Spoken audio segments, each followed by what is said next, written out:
The following is a collection of videos explaining certain string methods in Python. The string find method in Python returns the index the substring you're looking for starts at. One note, only use the find method if you need to find the index the substring occurs at. You can use in to determine whether or not a substring occurs within a string. If the substring you're looking for doesn't occur within the string, then -1 is returned. If you give one numeric argument, that's the index to start the search at. There are no L's in ligma starting at index 1, so -1 is returned. If you give two numeric arguments, the second numeric argument is the first index to exclude from the search.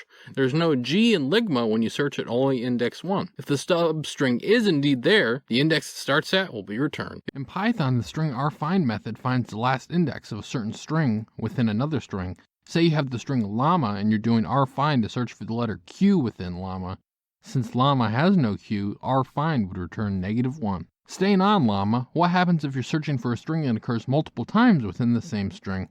For instance, what if you did rfind for the letter L in llama? rfind is defined to return the last occurrence of a string that occurs multiple times, so the index would be 1, not 0.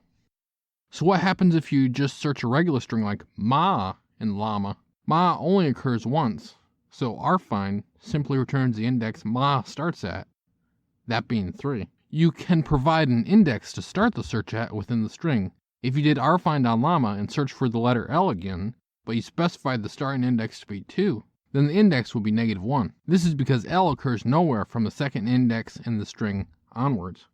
Finally, in rfind, you can supply a starting index and the first index to exclude.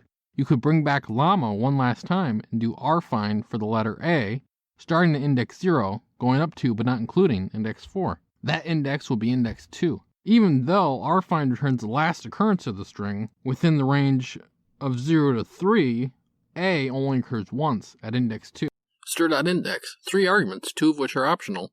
The substring, the optional index to start at, and the optional index to end at. Value error is raised if the substring isn't found. Specifying a start and end, s equals hello world, s.index, lo, start at 4, end at the end of the string. This will raise a value error because lo starts at index 3. The happy path, s equals hello world, s.index, lo. This will return 3 because that's where LO starts. In Python, the string rIndex method finds the last index of a certain string within another string. Say you have the string llama and you're doing rIndex to search for the letter Q within llama. Since llama has no Q, rIndex would throw a value error.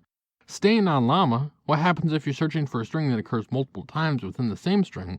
For instance, what if you did rIndex for the letter L in llama? rIndex is defined to return the last occurrence of a string that occurs multiple times, so the index will be 1, not 0. So what happens if you just search a regular string like ma in llama? Ma only occurs once, so rIndex simply returns the index ma starts at, that being 3. You can provide an index to start the search at within the string.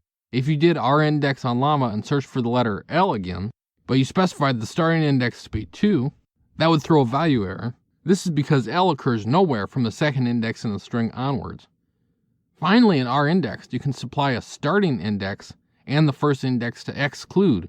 You could bring back llama one last time and do rIndex for the letter A, starting at index 0, going up to but not including index 4.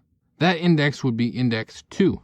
Even though rIndex returns the last occurrence of the string, within the range of 0 to 3, A only occurs once at index 2. The string count method in Python returns the number of times the substring passed into the method occurs in the string this method was called on. It's a bit bizarre, but if you pass in the empty string to count, you'll get the number of empty strings between the characters, which is the length of the string plus 1. If you give the count method one number argument, that specifies the string index the count will start at. In this case, the substring m occurs nowhere in the string starting at index 1. If you give the count method 2 number arguments, the first number is the string index to start at, and the second number is the first string index to exclude. Between 2 and 4, r only occurs 2 times. If you only give a substring the count, it will do a simple count of how many times the substring occurs within the string. Here only has 6 letters, and half of them are r's.